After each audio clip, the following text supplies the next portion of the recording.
I want to start with the facts. Ontario is experiencing unprecedented growth. Last year alone, Ontario grew by more than 500,000 people. Put that into perspective, the federal government brought in 1.1 million people into our country. 600,000 people landed everywhere else. But folks, guess what? Eventually, they're going to end up in Ontario. That's more newcomers than both Texas and Florida, the fastest growing states in America. We are now the fastest growing region, bar none, in North America. At current rates, Ontario will grow by more than 5 million people in the next 10 years. That's close to adding 2 cities the size of Toronto in a decade. These are staggering numbers, numbers that didn't exist a few short months ago. Considering these facts, it has never been more important to deliver on our commitment to build at least 1.5 million homes. Failing to act would worsen the housing supply and affordability crisis. In particular, young families and newcomers in search of the Ontario dream will see home ownership slip further away as they're locked out of the housing market. Failing to act would hurt everyone in Ontario by driving up the cost of goods and services and by hampering new job creation and investments. Failing to act threatens to erode Canadians' so far unwavering support for immigration at a time when our economic success depends on welcoming skilled newcomers to fill critical labor gaps. As Canada and Ontario welcome more people, we need to build more homes of all types. It's that simple. To do so, our government is the first in decades to have a real plan to build more homes. Our Housing Supply Action Plan has set ambitious targets for growing municipalities. It has cut costly red tape while reducing municipal fees and taxes on purpose-built rentals, as well as affordable and attainable housing. Through our transit-oriented communities, we're planning for density right next to transit, including the new Ontario Line subway. After decades of stagnation, we're starting to see results. Against challenging headwinds like higher inflation rates and labor shortages, 2021 and 2022 had the most housing starts in over 30 years. This positive momentum and a step in the right direction, but as our province grows at an incredible speed, we need to do more. That's why, when we were re-elected in June, we made the decision to exhaust all options available to the province to build more homes faster, including by developing new policy framework to guide how we could unlock non-sensitive lands while growing the overall size of the Greenbelt. 5 months later, I was briefed on specific sites that met this criteria, including offsets that grew the size of the Greenbelt. Driven by the need to build more homes, Cabinet approved these land swaps. This initiative will add more than 50,000 new homes to house more than 150,000 people, while at the same time growing the Greenbelt by 2,400 acres. Most of these sites were requested by municipalities, in some cases for several years now. Critically, this initiative impacts sites not owned by the government, it impacts privately owned properties. This initiative established conditions to ensure that billions of dollars worth of community benefits, including new roads, parks, community centers, transit, water, and healthcare infrastructure, as well as major nonprofit housing builds, are paid for in full by the landowners and builders, not Ontario or municipal taxpayers. That's billions of dollars in new infrastructure.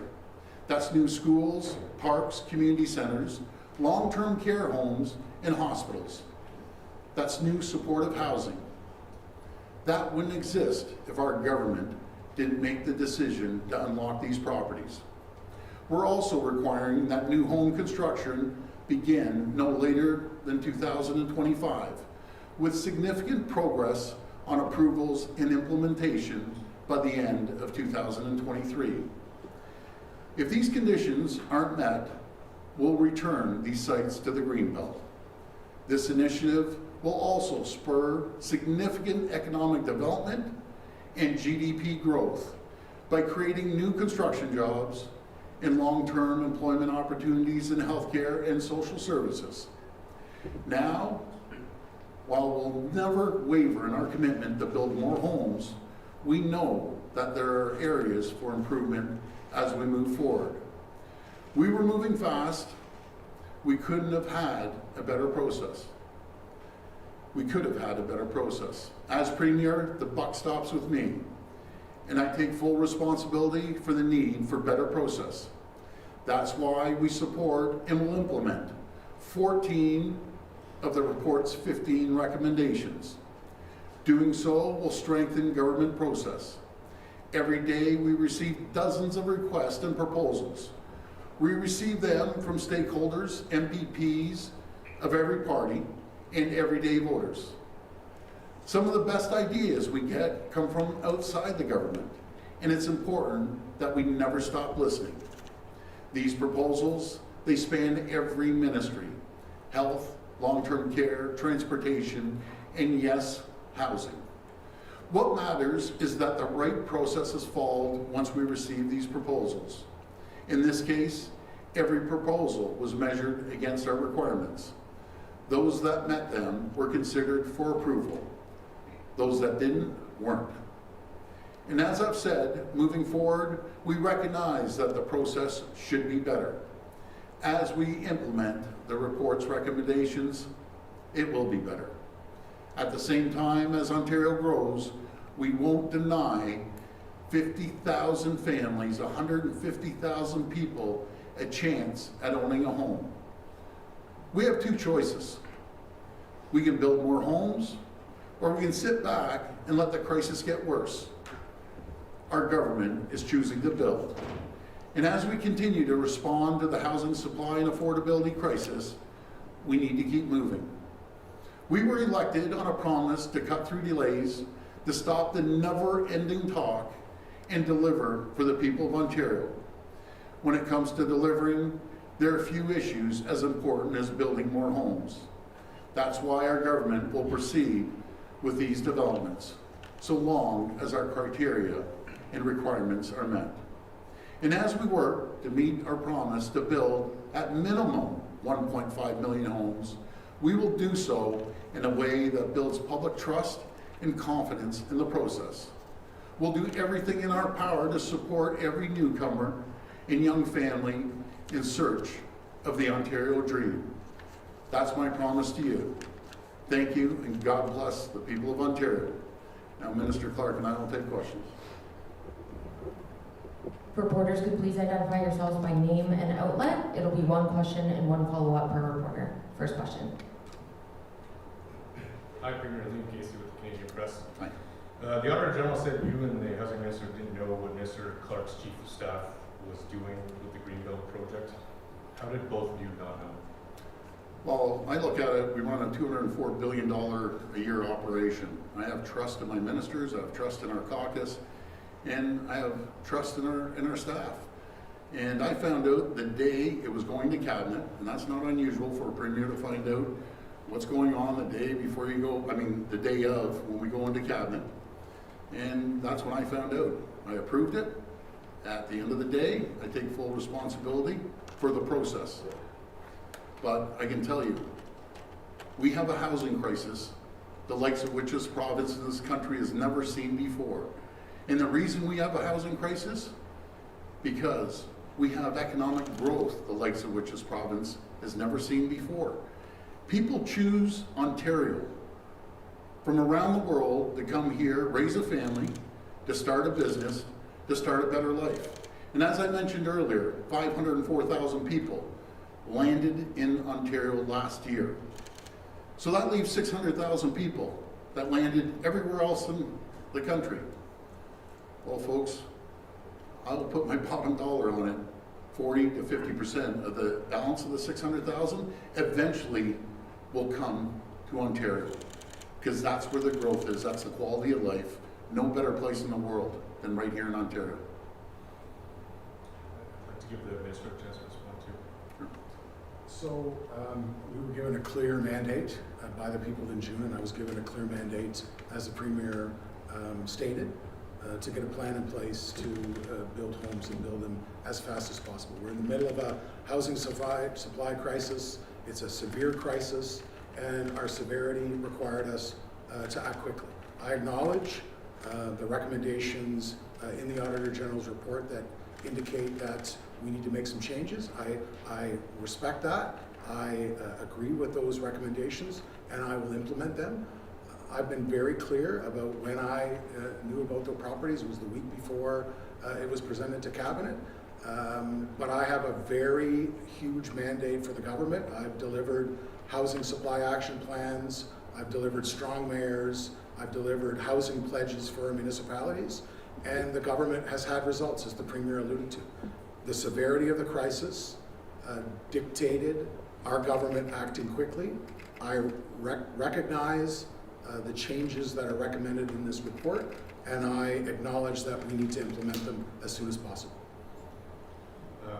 Premier, Yes. Did you or the housing minister or anyone connected to the government or your party receive any benefit personally from opening up the Absolutely Greenbelt? not. 100% not. Absolutely not. Premier's Richard Southern with City News 680. It seems like you're admitting that some mistakes were made by your government today. You know, you say the buck stops with you, there are areas for improvement. Can you be specific with Ontarians this afternoon about exactly what was done wrong? Well, I think the report says what was done wrong. The process should have been better, and I'm admitting the process should have been better. But when you're in a housing crisis, when you have an inferno happening, you know, the firefighters run to the fire. They don't run away from it. In my position, I have to deal with the crisis. Because every single day moving forward, and every day before this, I'll get in front of the media, get in front of the people, and what are you doing about housing? Every day when I met people, it's not about, I'll be very frank, it's not about the Greenbelt. Almost every question is, my children can't afford the $1.2 million it costs for an average home in Toronto and the GTA. What are we gonna do? Majority of the grandparents, parents, and friends are the ones supporting young people to buy a home that they can't afford and never will afford unless it comes down to supply and demand. We're gonna continue building homes. We're seeing unprecedented growth to a tune of in excess, and I'm being very conservative when I say 500,000 people a year, because we know the other people that land across the country, if they continue on this pace of 1.1 million people, they're coming to Ontario, because that's where the growth is, that's the quality of life. For Minister Steve Clark, Minister, it's hard for anyone that follows anything in this building to believe, I think, that you would not know what your Chief of Staff is doing on such a big file. How did you not know? And are you asking for that Chief of Staff's resignation? And have you talked to the Premier about resigning yourself from this portfolio, sir? I appreciate the confidence that the Premier has in me and my staff. I'm fully committed to the problems in the process that led us here to this report. And I'm committed to ensuring that the 14 recommendations will move forward and will move forward quickly. But at the same time, we have a generation of Ontarians that are getting pushed farther and farther away from realizing the dream of home ownership. We need to continue to move forward on our housing supply action plans, on our strong mayor proposals, on our housing pledges, and on intensifying around transit. All of those principles, we need to continue to move forward. The Premier has highlighted the growth that our province is experiencing. We have to have a housing supply plan that meets that goal. Hi there, Alan Hale from Queen's Park today. So just to be clear, this chief of staff is keeping his job? I appreciate the support that the Premier has given to me and my team. We are going to deliver on these recommendations to the people of Ontario to add trust into the system and to provide that transparency that the report talks about. We will continue. All of my staff will continue to work with and support the Integrity Commissioner's investigation and the recommendations that are in this report that pertain to the Integrity Commission. We will continue, my entire team, to work with him moving forward.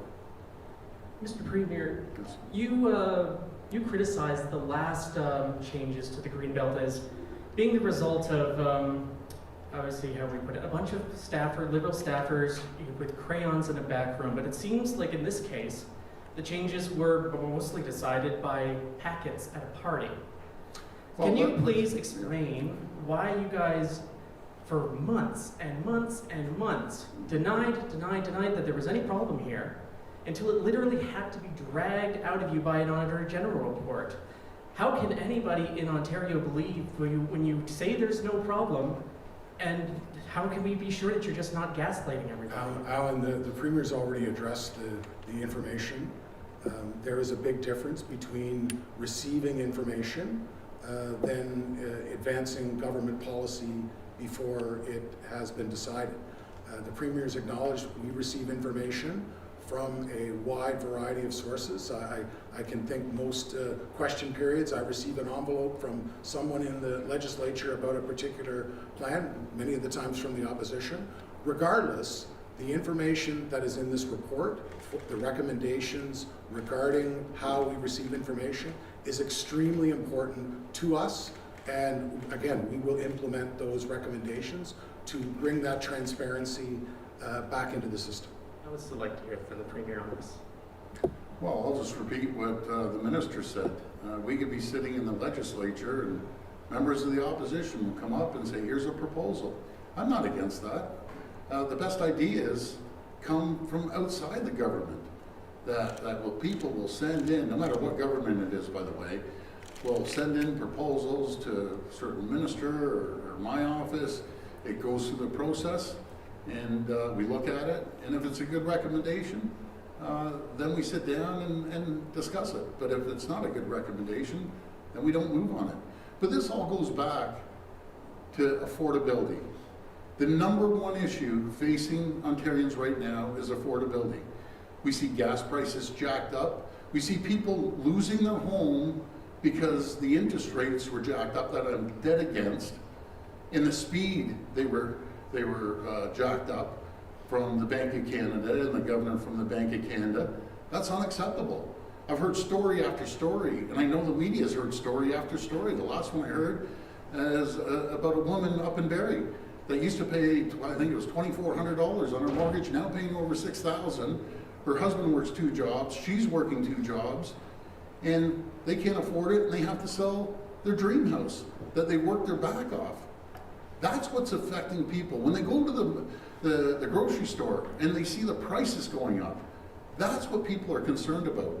And then, be it the young families that need to buy something, that's what affects people.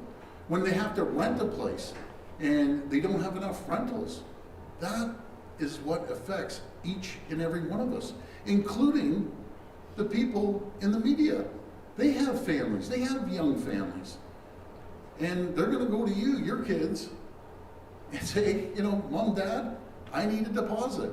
I need a deposit of $250,000 because the home we're looking at, a small little bungalow, is $120,000. And by the way, if I go to a condo, and usually about 600 square feet, downtown is about $700,000, $800,000. They can't afford it. The only way we fix this problem is supply and demand, at least to level it off, and make sure that we have homes for newcomers coming here, no matter if they're rentals, nonprofit, affordable housing, attainable housing. That's what we need, and that's exactly what our government's going to do. Hey, Premier Minister, it's Charlie Pinkerton of the Trillium. Minister, my first question is for you. In the report, you say that you were unaware of what your chief of staff was working on. However, on, I believe it's September 27th, 29th, you received an email from a lawyer representing one of the developers whose lands were later removed. If sent to your email, how can both of these things be true? If I understand the email in question, it was referred to the government email and it was referred to the public service. I never saw the email. I receive, again, just like the Premier said, I receive emails all the time regarding ERO postings, regarding consultations that the government has. I receive unsolicited emails to all the accounts. Every time they're received, they're forwarded to the public service to review. And in this case, I understand the email you're talking about. That was immediately sent. I never saw the email. All right, and Premier, this question is for you. Yes. If one unelected political staffer in charge of a group of public servants in a short period of time can, at the behest of a small group of individuals who are going to make several billions of dollars off of the decision, direct these public servants to come up with this plan that then makes its way through cabinet and is approved that way, if that is the process of how things work, how can Ontarians trust the government's decision making? Well, Charlie, what I did say, we will take 14 of the 15 recommendations from the report, and I've directed my staff to immediately action those items. And we're going to make sure that 14 of the 15 are going to be covered off. And that's what we're going to end up doing, making sure the process is a lot clearer. I take full responsibility if the process wasn't. At the end of the day, Charlie, people, be it yourself or anyone else in this room, need to be able to afford a home or an affordable rental or buy a condo. And right now, it's unaffordable for the vast majority of the population, unless they inherit a house or an apartment or a condo from their parents. Premier, if the housing crisis was so urgent, why didn't you move to expropriate the 7,400 acres and open up that land rather than let some progressive, conservative, connected developers make, in one case, on one parcel, potentially $6 billion? We wouldn't be here today if you'd just done that. Do you regret not doing something like that, expropriating the land so that the housing could be built more quickly? Rob, Go ahead. the Premier and I have been very clear on this report and the recommendations to improve the process. We are committed to the 14 recommendations to make a more transparent process moving forward. We've been very clear that there needs to be a better process to how the government and all ministries receive information. We concur with the Auditor General's recommendation, but at the end of the day, we also are in the middle of a housing supply crisis, and we need to ensure that we do everything possible to get shovels in the ground to build at least 1.5 million homes. We have to continue with our housing supply action plans. We have to continue to intensify around transit as part of our transit-oriented communities program. The government needs to move forward. The Premier makes an exceptional point. There's two choices. You either continue to build or you don't. We've stated very clearly, in addition to fixing the process, we're going to build. Premier, do you regret not expropriating the land instead of allowing some Tory-connected developers to make billions of dollars? No, I don't regret that. I want homes built. As soon as the government starts getting involved in, the home building industry, that's unacceptable. You let the market dictate. Folks, this is about process. We're going to correct the process. But what I'm not hearing today is 1/3 of 1%. I'm going to repeat that number. 1/3 of 1% was taken out of the Greenbelt because it was beside an existing development. On one side of the street, there's houses. The other side of the street, it's an empty field. What we did, we put 0.5 back in, 2,600 more acres. We have grown the Greenbelt, and we're going to continue making sure that the directive I've sent from the day we got elected to the minister, build more homes. We're in a housing crisis right now like we've never seen before. And again, it is affecting every single person. When I'm out there meeting people, I'm meeting hundreds of people, if not thousands, depending on what event we go to. The number one issue is affordability, the economy, and healthcare. They're the top three.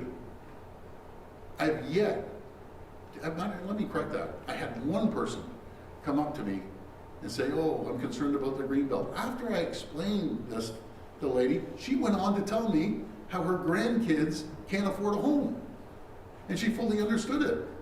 So we're going to continue building homes, making it affordable for people to live here in Ontario. We're going to continue creating new economic prosperity for the people of Ontario. We're going to continue attracting companies from all over the world, right here in Ontario. We are so blessed to live in the greatest jurisdiction anywhere in the world. No matter if it's getting a great job, no matter if it's going to colleges or a university that are best in the world, that we're graduating 65,000 STEM graduates every single year, and having a safe community, no matter where you live in Ontario. That's what these companies, worldwide corporations, are looking for. They're looking for a stable government that cuts the red tape and the regulations. And we've cut $8 billion off the backs and the burden of companies. And I just want to remind everyone, 300,000 people lost their jobs under the previous government. There's over 700,000 more people working today than there was 5 years ago when we got elected. We're moving with our plan, moving forward with our plan. Our plan is working. Premier, as part of the fixes that you've called for to this, the process that you say was flawed, what tangible things will Ontarians see? Will political staffers have less power? We know in the gas plants fiasco with the Liberals, political staffers had too much power. You guys in opposition, when Steve Clark was in opposition, he was making hay about that. Now the shoe's on the other foot. Your political staffers are the one in the crosshairs of an Auditor General. Well, and fair question, I appreciate the question. But we're comparing apples and oranges. We're talking $1 billion of taxpayers' money versus no taxpayers' money, privately owned property, building homes that we get to direct, by the way. And any developer or builder, home builder, can go down the street and start building. And we have nothing to say. We can't tell them, we need this, we need that. With these lands, we can direct that we need attainable, affordable housing. We need to have purpose-built rentals. That's what we can do, opposed to any other development. And we're working hand in hand with the municipalities to make sure that they meet their targets. Hi, Premier. It's Cynthia Mulligan. Hi, Cynthia. Premier, the original allegations and criticisms were that somebody from your government tipped off developers. Now we're seeing in this report that it was actually developers telling a chief of staff where to build. Isn't that just as bad or potentially even worse, because you're being told what to do, your government is being told what to do? Cynthia, That is, both go ahead, Minister. Both of us have been very clear. We accept the recommendations in this report regarding accepting information. But again, there's a big difference in terms of asking for clarification information versus disclosing in advance what government policy is going to be before it's actually decided upon. We've been unequivocal, both today and in the past, that did not happen. No one knew before the government made the decision. And we've been also unequivocal on when I was briefed, when I briefed Cabinet, and when that final decision. Now, in saying all of that, I'm also the first person that takes responsibility that the process was too fast, that the severity of our problem made us move at a very quick pace, and I acknowledge the findings in the report and the fact that we need to improve the process. I agree exactly with those 14 recommendations, and I'm committed personally to ensure that they are implemented. Were you going to add something to that, Premier? No, I think the Minister said exactly what we've repeated a few times. Okay, the bottom line then, the people giving recommendations to your government, which apparently were largely accepted, those people stand to gain billions of dollars. Does that seem fair? The Auditor General herself said the process was biased. How do you justify that? And do the ends justify the means? I'd like the Premier to answer this. But Cynthia, I just want to make sure that we acknowledge that we need to change the process. And we're committed to make sure that we do change the process. But the Premier's already addressed the one point that I want to emphasize, and that's that we have a nonpartisan office of the Provincial Land and Development Facilitator who will work with the municipalities on these 15 sites and will have benefits, community benefits, roads, transit, schools, healthcare facilities, that they will pay, the landowners will pay at their expense. That is not being talked about. Billions of dollars of community benefits, including, as the Premier noticed right off the top, the fact that 150,000 people will have a roof over their head. That's a very important community benefit, and it's much needed in a province like ours that has such a severe housing supply crisis. But Premier, do the ends justify the means? Yes, they do. We've admitted many times today, and I'll continue to admit, that we're going to correct the process. But what matters to the people of Ontario? Making sure they can afford a home. Attainable home, an affordable home, a regular home, a condo, a rental. That's what people are concerned about. And I always say, you know, you have two choices here. We sit back and do nothing, like the previous government said, and just watch the crisis grow. The difference between our government and the previous government changed the Greenbelt 17 times. I'm going to repeat that number. 17 times. And guess why they changed the Greenbelt, my friends? Because they were building mega mansions for their buddy. They were building a golf course. They were building a golf dome, and they're building a Jiffy Lube. We're in a housing crisis. We're building it for the average homeowner, the average person out there that's making $40,000, $50,000, $70,000, $80,000 that right now can't afford it. And it's no different, as I mentioned, Cynthia, you know, and be it your daughters or mine or anyone in this gallery right now, they're going to want to buy a home, buy a condo, and they'll be priced out of the market. It's as simple as that. And the way we resolve it is to have more supply. And that's exactly what we're doing. But with that supply, infrastructure comes with it. As the minister mentioned, there's a proposal to build a hospital around these sites. There's a proposal to build long-term care homes. And when they build these sites, what comes is, which is being paid by the home builders, by the way, not the taxpayer, making sure that we have the infrastructure of the pipes, the electricity, everything you need to build a community, including a new school or multiple schools, depending on the site. That's what we're focused on.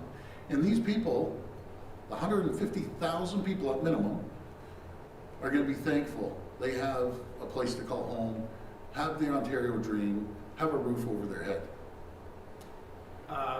Premier, just to pick up on that point, hasn't the Auditor General's report comprehensively demolished that talking point that you bring up over and over again, the 17 times the Liberals altered the Greenbelt? I covered that when it happened. It was 340 acres. It was mostly administrative changes, transition problems with the boundaries. It is not related in any way to the process you went under, which was 3 weeks. Nobody could apply. There were 600 applications under that process. So first, could you just respond to why do you continue to repeat that utterly demolished talking point? There's no comparison between these two events. Well, actually, there is. There's one government that changed it 17 times because they knew it was a wrong decision, right? It's very simple. But they did it for two different reasons. I'll finish my question, then you can ask me another one, and the answer, I should say. They went out, which is not being reported, for their buddies, for their mega mansions. They went out to build a golf course. They went out for a golf dome and a Jiffy Lube. We're going out to build homes. By the way, 1/3 of 1% of the 2 million acres that the Greenbelt covers, 1/3 of 1%. And by the way, we increased that. We've added 2,600 acres. The process, I've agreed, take responsibility, and we're changing it. Matter of fact, we're changing it as I gave direction as soon as I heard about the report. Yeah, that stat you mentioned just an important one to mention, and that brings me to my next question, which is, why do this then? If the chorus of experts, we're talking about the Planning Institute, all of the regional planners, the regions that surround Toronto, Your own government's housing task force said, we do not need to expand the amount of land we have for housing. We have enough housing, according to a number of estimates, including bureaucrats who work for your government. The Ministry of Housing told me several years ago this was the case. They have enough housing land earmarked for 2 million homes. The problem is we're not building fast enough. And you've made other changes in that direction. Why do you need to ruin everything with this problematic process that's gotten everybody upset? But You Jeff, may call, I apologize, Minister, you may call it ruining. I'm calling giving people an opportunity to buy a home, to buy an affordable home. And you're comparing stats 2 years ago. You're comparing stats a year ago that we didn't know we were having 500,000 people show up to Ontario. We're basing that on 200,000 people. We didn't base it on having 2 cities the size of Toronto land in Ontario in the next 10 years. And by the way, the 500,000, amount of 504,000 people coming to Ontario, that's not even accurate. As I said, the balance of the 600,000 people, the 1.1 million the feds brought in, you know and I know, minimum 40-50% are landing here in Ontario. 50,000 is a drop in the bucket. Actually, it's 100. Tell that to 50,000 people. Tell that to your kids, my friend. Tell that to your kids. Tell it to the grandparents and the parents that have to find a home. You have 2 choices. It's 150,000 people. We're changing their lives. We're giving them the opportunity. We're going to continue building. And at minimum, we need 1.5 million homes. And I just want to point out, we have to work collaboratively with the municipalities. We put the goals out there, they signed off on it. Well, I'm going to start off with positive news. These are the people, or the towns and the cities, I should say, that are meeting their targets. So I'll start off with Barrie. The rate of meeting target pace right now, they're at 90%. So congratulations to the mayor and the council. Brantford is leading the entire province at 109%. Just looking down the list here, we have Pickering at 107%. And do you know who I have to congratulate? I have to congratulate former Mayor Tory. With the largest city in the country, with more hurdles and more barriers down at that city than you'd ever imagine, Mayor Tory drove a system. He's at 90%. I'm hoping the new mayor will follow in the steps of Mayor Tory. Now I'm going to point out one city. And it's not fair to the rest of the province that the burden of going through this falls on every other big city and every other jurisdiction. And that jurisdiction is Burlington. They've been allocated 29,000 new homes. They built 208. 208, that's 5%. There's no one that comes close to 5%. At minimum, it might be 29%. So it's not fair to the rest of the province that there's a delay in Burlington of only 5%. That is totally unacceptable. Hi, Premier. Catherine DeClerc, CTV. Hi, Catherine. You said you're going to be implementing 14 of the 15 recommendations from this report. I just want to be absolutely clear. The recommendation you are not implementing is the reevaluation of this decision here to remove land from the Greenbelt in light of this report. That's correct. Since we've increased the Greenbelt by 2,600 acres, we're going to move forward. For 150,000 people, we're going to change their lives. 50,000 homes of all types are going to be built. And then on top of that, at minimum, we need 1.5 million homes. And you mentioned a lot about the criteria used to build these homes, but the report itself showed that the criteria was changed. It wasn't used as a rubric for decision making. Rather, the decisions were made by changing the criteria or changing the proposals to meet this criteria. Is that standard practice for decision making? So I think, Premier, if I can, again, it's a symptom of the speed, right? We had such a severe crisis.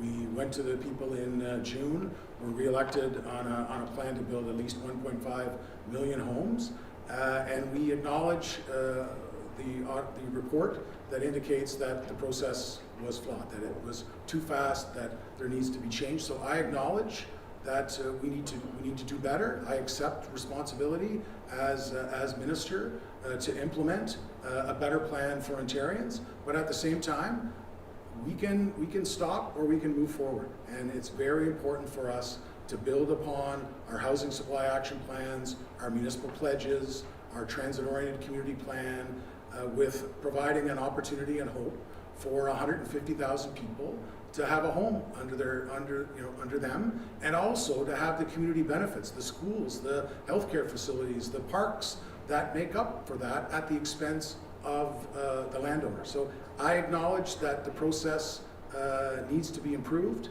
and again, I commit to ensure that it is going to be improved. Premier Sean O'Shea with Global News. In the very first page of her report, the Auditor General talked about the fact that of these 1.5 million homes that need to be built over the next little while, that actually none of them needed to be built in the Greenbelt, that there was sufficient land available elsewhere. So if you didn't need to build in the Greenbelt, why take these lands in order to be able to build in the Greenbelt and at the same time put a lot of money to the pockets of specific developers? Sean, the reference in that report was to the Housing Affordability Task Force. It was a report that was given to me some time ago. Almost immediately upon its tabling, the severity changed, right? We, as the Premier notes, we're the fastest growing jurisdiction in North America, faster than Florida and Texas. We have more new Canadians who we welcome to our province, but it only creates a much more severe problem, which forced us to move quickly. Granted, I acknowledge that there are 14 pretty stern recommendations that the government needs to look at. I've acknowledged we're going to implement them. But again, the challenges that we have, despite our success, despite having record housing starts over the last 2 years and a record purpose-built rental starts last year, we're not building enough to meet the demand in that Housing Supply Action Plan report, and we're certainly not at the pace for new Canadians coming here and the pace of growth that Ontario has. So it required us to act quickly. I recognize perhaps too quickly, but I've said it many times this morning, I'll say it again. I am committed to ensuring that these recommendations regarding the process are fixed and are strengthened.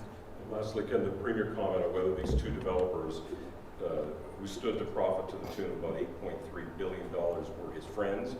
He uses the word friends a lot in press conferences. Were these his personal friends? Were these his political donors? No, I'm going to answer that straight up. And first of all, the report doesn't mention them by name, so I'm guessing, but I'm not friends with any of these developers. I don't sit there and go to their house and have a good time. I'm about building homes. I'm about fixing the economy, making sure we continue in the right direction, make sure people have a great job. And with that great job, they'll be able to afford a home.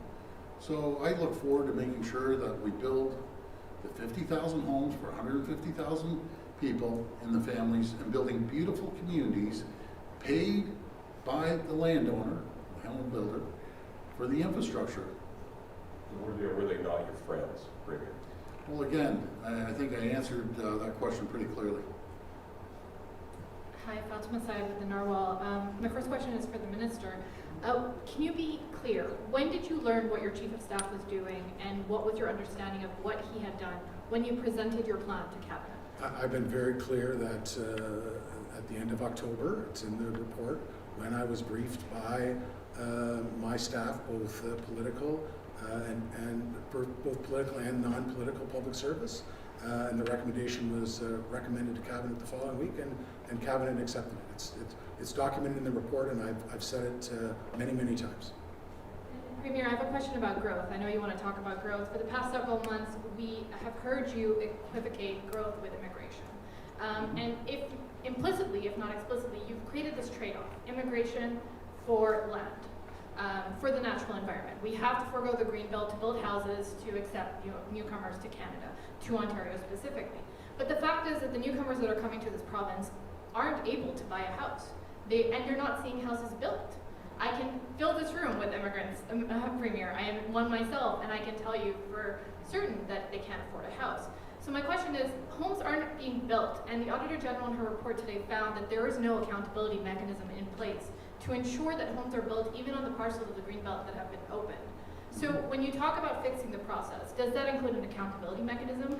Are you going to be able to report to Ontarians, to the newcomers that you're asking to move to Ontario, that houses are getting built? Well, I think the most important thing, Premier, if I might, is the fact that the Auditor General acknowledged her report was both financial and environmental.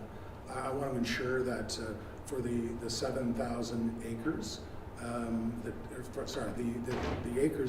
7,000 acres that we're going to be working with those proponents to build homes for 150,000 people in the community benefits, those properties still retain the environmental protections that are in the growth plan for the Greater Golden Horseshoe and the provincial policy statement.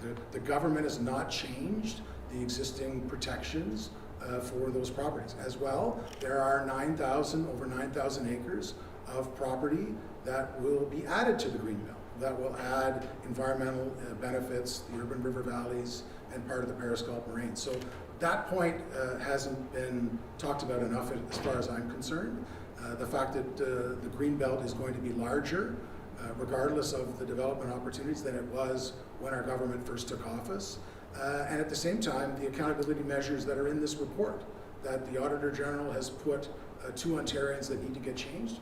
Again, we've been unequivocal that we are going to move forward on those changes so that there is integrity and transparency built back into the system. The reason I kept asking for more new Canadians to come here, because our economy is booming. We're short 380,000 people to fill the jobs. And your comment about saying immigrants can't afford homes, sure they can't afford them the first year. But what they do need, they need shelter, they need a roof over their head, they need purpose-built rentals, that's what they need. But to tell me that the immigrants can't afford a home 2, 3, 4, 5 years down the road, it's just not accurate. I talk to immigrants every single day, and there's numerous people that come here to this country. They get a well-paying, got a really good-paying job. They can afford to get a home and get a deposit. Some might have a number of family members living in the home. But to say that, they wouldn't be able to afford a home is actually disturbing. This is what this province was built on. This province was built on people coming from all over the world, believing in the Ontario dream, that they can start a business. And I've talked to many new Canadians that have come here, and after year 1 or year 2, they have their own business, or they get a fabulous job at a company that's paying really well. And then their family members get a good job.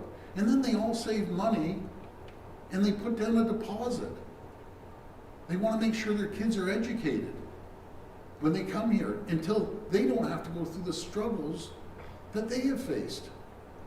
Those are the new Canadians I talk to, that they're here for a better life, and we welcome them. I didn't expect a year ago or 2 years ago the federal government would bring 500,000 people in one single year. Did that catch me off guard? 100% it did. We thought maybe 200,000-300,000 people, and we were still short on homes. Folks, I'm going to do everything I can to make sure your family members, your kids, your grandchildren can afford a home. And we're going to continue building a home. And years down the road, 2, 3, 4, 5 years, 10 years, as these communities flourish, the people that buy the homes flourish, they're going to remember our government by the ones that had to make tough decisions against certain groups and certain resistance. But it's going to be a beautiful community, and I can't wait to walk through that community, knock on their door, say hello, and thank them for coming here to this community. Thank you for having confidence in our government.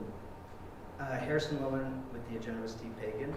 I think everyone in this room can agree, Premier, that the word of the day is process. That's right.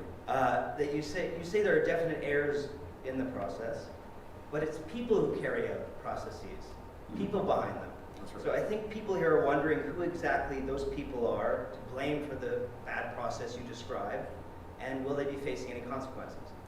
Well, again, I'm going to take full responsibility. I'm the Premier. That's where the buck stops. It stops right here. And we're making sure that those processes are going to be implemented, all 14 of them. I'm not here to disagree with the report. I'm not here to say, no, we didn't do this, that, and the other thing. I'm here to say, yes, we accept the 14 recommendations. We're going to implement those recommendations, but we're in a housing crisis. I'm here to tell the people we're going to continue building homes to make them affordable for people out there, young families and newcomers to this great province. Should it be our understanding that the most vulnerable people in this province, including refugees who you mentioned, will be able to afford houses that will pop up in what was once the Greenbelt? Eventually they will. That's the Canadian story. That's the Ontarian story. I don't know if you don't have an opportunity to meet the people I do, and especially in my community in North Rexdale, you should come by and talk to these people. These people will tell you stories how they came with nothing, zero. And some are extremely successful business people. Those same people are employing, 10 people, 20 people, 50 and 100 people. But they started with absolutely nothing, and I've heard this story over and over and over again. That's what the Ontario dream is. And the majority of the people that are coming here, a lot, not all, have existing family members here. The word is out in the world. Come to Ontario, an economic powerhouse in North America. You're going to have great education. You're going to have great health care. We're going to have an opportunity to grow and own a home and start a business and start a family. That's the word around the world. We live in the most multicultural city and province anywhere in the world. People love Ontario because all of us, 99% of us, live, work side by side, and we get along. We're blessed to live in the greatest place anywhere in the entire world, and I'm convinced of that because I've had an opportunity to travel the world. I've had an opportunity to be down in the States for almost 20 years, and I see how they struggle, and we aren't going to struggle like they're struggling. Hi Premier, this is Jessica from the Trillium. You say these developers aren't your friends, but one of them did attend your daughter's wedding. And just days later, a lawyer representing him emailed Minister Clark's chief of staff requesting that 3 properties be removed from the Greenbelt, and they were removed. So you're telling us it's a coincidence that he knew to ask just the right person at just the right time to remove these properties from the Greenbelt? Well, no one knew. No conversation ever was discussed. I can guarantee you that. I found out the day on the day of when we went to cabinet, which happens frequently and it happens all the time. Here's the briefing. This is what we're bringing to cabinet, and I have to have confidence. I don't believe in micromanaging. I didn't believe micromanaging managers at my company, and I sure the heck don't believe in micromanaging every single ministry. I have confidence in the most qualified ministers I've ever seen in politics and qualified caucus members. I wake up every morning and thank God that I have qualified people on the team changing this province. Folks, when I took office, I'm a business person, I'm a numbers person. It was like inheriting a bankrupt company. And make no mistake about it. Companies were leaving, jobs were leaving. Inflation was happening on hydro rates, electricity rates were skyrocketing. They had more red tape and bureaucracy to get jobs done and open up buildings than I've ever seen.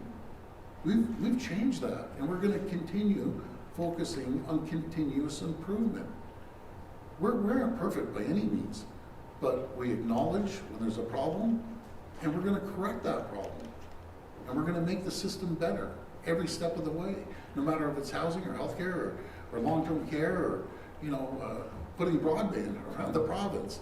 There's a lot of things happening right now, but the word out there around the world, this is the place to invest in. This is the place to arrive in, and its numbers don't lie.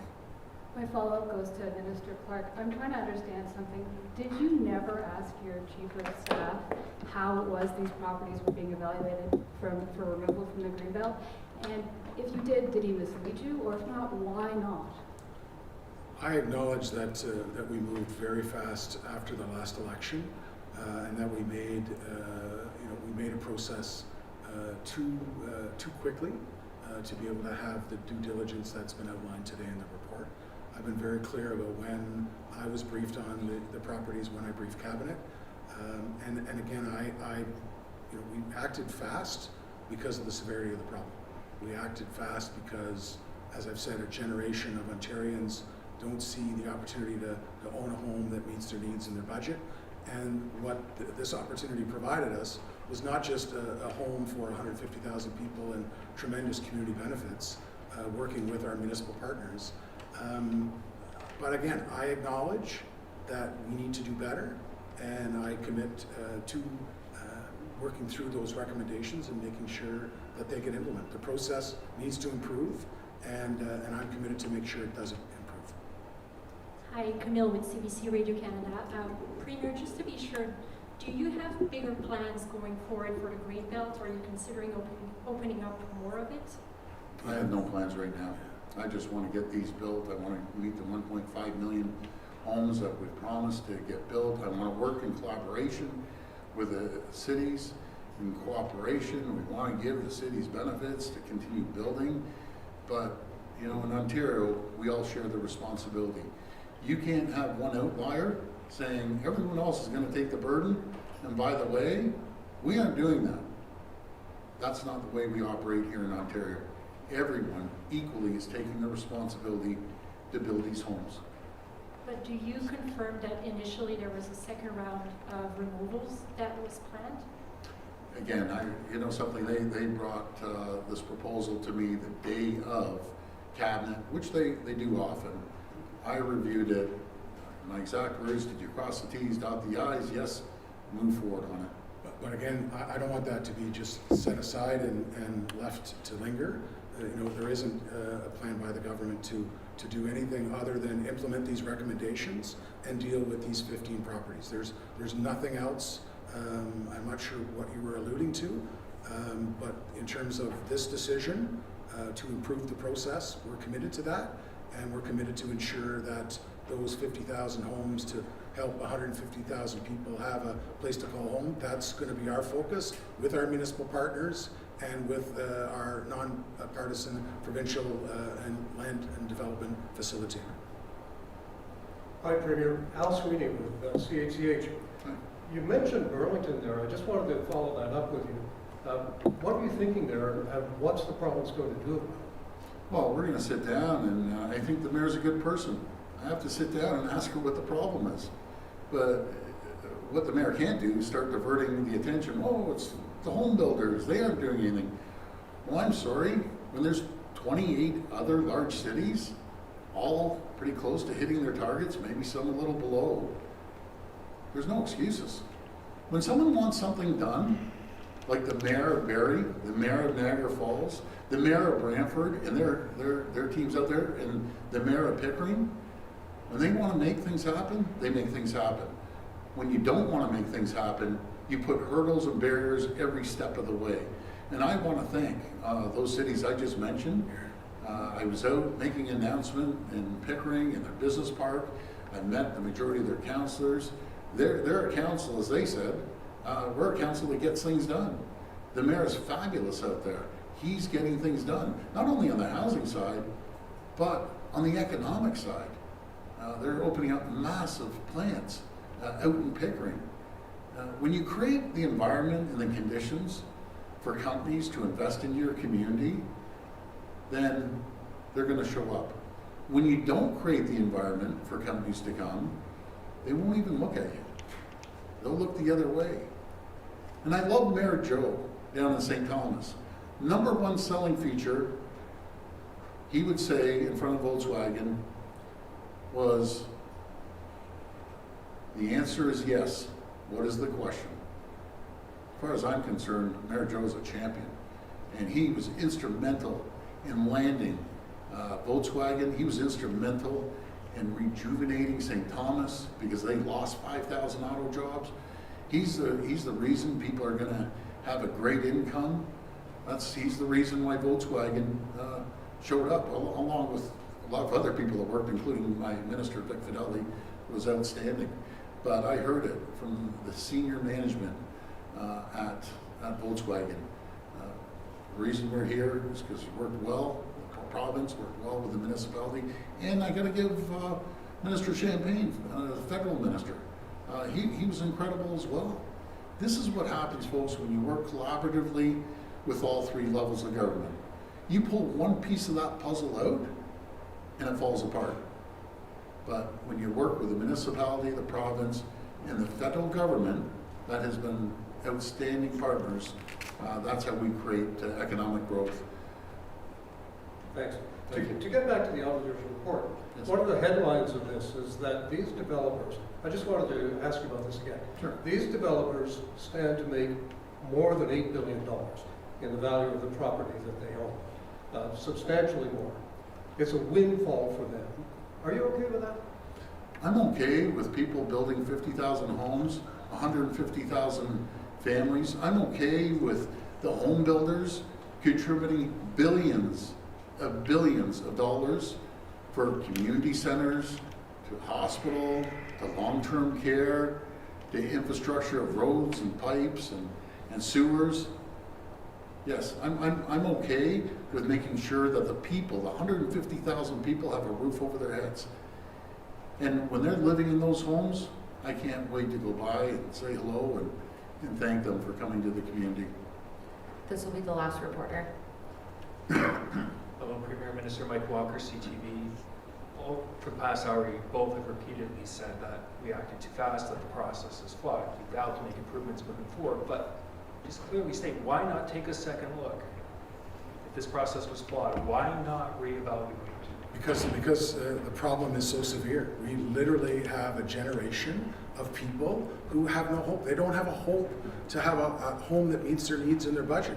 This provides us an opportunity not just to build homes for 150,000 people, but the community benefits that the Premier and I have talked about, the opportunity for roads and schools and parks and healthcare facilities, long-term care homes. There are tremendous opportunities that the government wants to pursue, in addition to continuing to build, in addition to continuing to have housing supply action plans and continuing to work with our municipal partners on extending strong mayor powers and meeting their housing pledges. We need to work with all levels of government, including the federal government, to be successful. And at least 1.5 million homes, it's a tremendous goal that the government has to put forward. And at any given moment, as housing minister, no matter what initiative I have, I'm going to have people to say, I've gone too far, or I haven't gone far enough. And I acknowledge that. I have to keep building. There's two choices, as the Premier's outlined, that we can do. We can build, or we can stop building. Our government's going to continue to build to provide hope for those families, whether they live here now or whether they're coming here in future. They need a home that it meets their needs and their budget. That's what we're going to provide. Well, I'm just going to wrap this up. Folks, I can promise you we're going to fix this process as we're doing as we speak right now. But I'm also going to promise you, for every person that has a grandchild, that has a child, that's getting to that age that they want to build a home, own a home, even rent a condo or own a condo, we're going to continue building, and we aren't going to stop building. We aren't going to stop building because we're going to see tens of billions of dollars of more investment right here in Ontario. We're going to see another 500,000 people show up next year, in the following year, and the following year, and I'm being very conservative with those numbers. Again, we've created the environment and conditions for people to come here, to thrive, prosper, and grow. And that's exactly how this province was created. That's why we live in the greatest jurisdiction anywhere in the world. And if you go back 2 decades, as I talked to my good friend Hazel McCallion, there was empty fields in Mississauga, there was empty fields in Brampton and in Pickering and Oshawa and Niagara. I could name every single city. There was empty fields. You go into those communities, there's families there. There's families that have a home, a roof over their head, that have their own little castle, as we say. And they're going to pass that down to the next generation, and hopefully the next generation. That's what Ontario was all about, is making sure when you come here, you have an opportunity to have a roof over your head, a great paying job, and we have done exactly that. This is a good news story about building more homes. The process, we will fix. but we're going to continue building homes. I want to thank you, and God bless the people of Ontario. Thank you so much.